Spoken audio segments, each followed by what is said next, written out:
Tolong beritahu saya tentang hal yang harus diperhatikan saat tinggal dengan keluarga angkat di Jepang. Bagaimana ya? Ada banyak sih.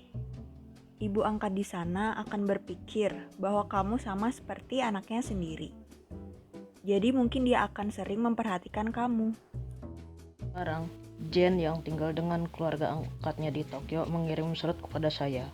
Katanya ia mengeluh karena ibu angkatnya terlalu memperhatikan dia. Ah, begitu ya. Apa yang ditulis Jen di dalam surat itu?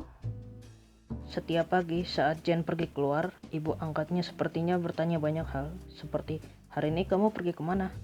Pulang ke rumah kira-kira jam berapa? Nanti malam kamu makan di rumah, dan lainnya. Ah, hal itu memang sering terjadi. Tapi kalau tidak setiap hari ditanya mau pergi kemana juga tidak apa-apa. Jen itu kan tamu penting. Ibu angkatnya berpikir ia harus diperhatikan dengan penting seperti anaknya sendiri. Jadi dia sering ditanya. Lalu bagaimana saya harus menjawabnya? Mungkin lebih baik jika kamu menjelaskan mau pergi kemana, melakukan apa, dan kira-kira pulang jam berapa dengan singkat. Baik, saya mengerti. Lalu, sepertinya ibu angkat Jen tidak terlalu suka menelpon. Bukankah semua ibu-ibu di Jepang lebih suka jika anaknya menggunakan telepon? Itu tidak benar. Tapi, karena biaya telepon di Jepang lebih mahal dibandingkan Amerika, bertelepon lama-lama itu tidak baik. Sepertinya Jen sering berbicara sekitar 30 menit dengan teman-temannya dari Amerika. Telepon jarak jauh itu memakan cukup banyak biaya loh. Lalu, saat berlama-lama bertelepon dengan orang dari kota yang sama di Amerika, biayanya tidak terlalu mahal. Tetapi, jika berlama-lama bertelepon di Jepang, dengan orang dari kota yang sama juga, kita harus berhati-hati karena biayanya akan lebih mahal. Jadi, saat kamu ingin mengobrol dengan orang di tempat yang jauh, lebih baik berbicara sebentar saja.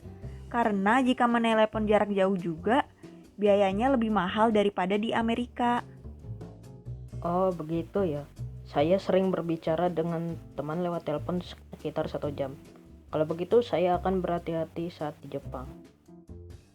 Apa kamu tahu tentang jam malam?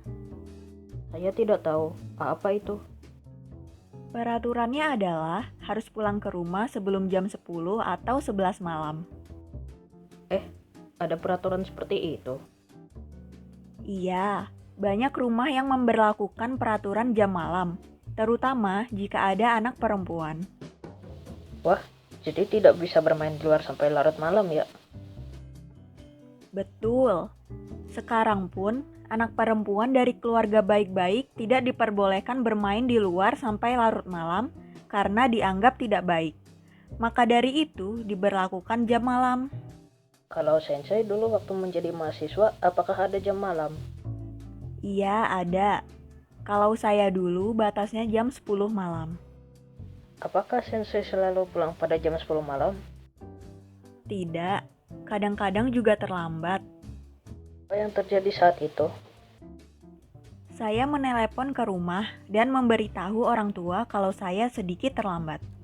Berarti kalau kemungkinan terlambat lebih baik menelpon ya? Betul. Banyak ibu yang tidak tidur untuk menunggu sampai anaknya pulang ke rumah. Jadi, sebaiknya menelepon. Saya mengerti. Terima kasih.